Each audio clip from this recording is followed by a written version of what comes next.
Hi, welcome to Blazor tutorial. In this video, we will discuss about Blazor project structure. So let me switch to Visual Studio and create two projects, one project with Blazor WebAssembly and one with Blazor Web Server. So we have two projects now, one from Blazor WebAssembly and one is Blazor Web Server. Notice that there are a few changes with respect to Blazor WebAssembly and Blazor Web Server. There are a couple of files like startup.cs, appsettings.json are missing in Blazor WebAssembly project. We will discuss why these are missing in Blazor WebAssembly project in a bit. Now let's concentrate on Blazor Web Server folder structure. First, we will discuss program.cs file. In program.cs file, we have a main method, which is the main entry point for Blazor Web Server project. In this main method, we have a create host builder, which is responsible for building the ASP.NET Core host. Create host builder has been configured to have default builders. Along with it we have already mentioned which startup file needs to be used for the application. So this startup file contains the startup logic for the application. Now let's go to startup.cs file and understand what is exactly startup.cs file contains. So startup.cs file contains two mainly methods. One is the configure service and one is the configure method. Configure services method is responsible for configuring the dependency injection for the application. In this method, we mention the dependency injections and services required for the application.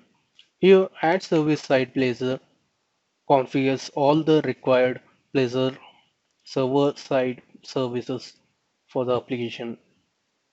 We'll discuss how to provide dependency injections for our classes in a bit. Configure service is responsible for handling the request pipeline. In this method, we mention all the middlewares required for the application. I have already covered what are the middlewares in the .NET Core.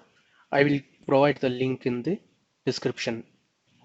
Map Blazor Hub is called for an endpoint which is responsible for establishing the connection between the browser and the server. Map fallback to page is called to set up a root page for the application and also enable the navigation between the components. Now let's concentrate on web root folder. As you are already aware that web root folder consists of static files required for the applications. Data folder consists of all the related data classes required for the application. Now let's concentrate on pages. This folder contains all the Blazor components which make up the Blazor application, and also it contains the root page for the application. Notice that in this folder we have a file with host.cshtml. Host.cshtml is the root page for the application.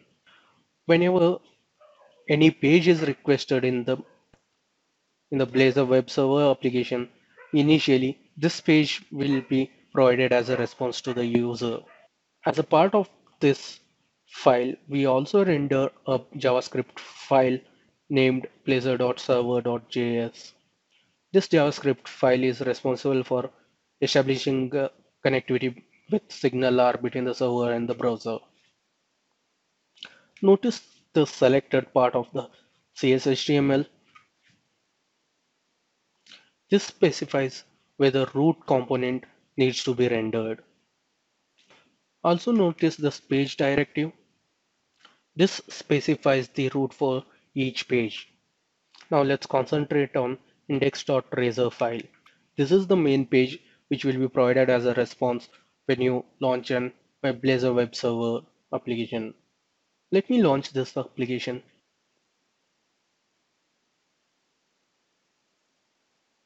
So as I mentioned, when the request for Blazor server application is made, index.razor content will be presented as a. Now let me traverse to counter page. Notice the URL in the browser. It has been appended with a root, and this root is /counter. Let me go to Visual Studio and show you where this has been mentioned. As we have already mentioned, add page directory is used for mentioning the root for a specific page. So let me go to counter.razor. So you can notice that add page has been mentioned with the root slash counter. So whenever there is a request in the URI for this root, this page will be sent to client browser as a response. So similarly, when user clicks on the fetch data in the fetch data, or this root has been found in the URI, this specific page will be sent to the user. This page is used to display when an exception occurs in the application or when a user redirects to this page. Let me copy this root and paste it in the URL.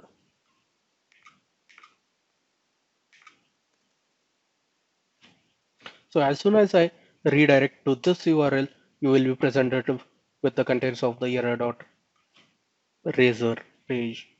All the components in the Blazor web server have an extension of .razor. Now let's concentrate on main layout.razor component.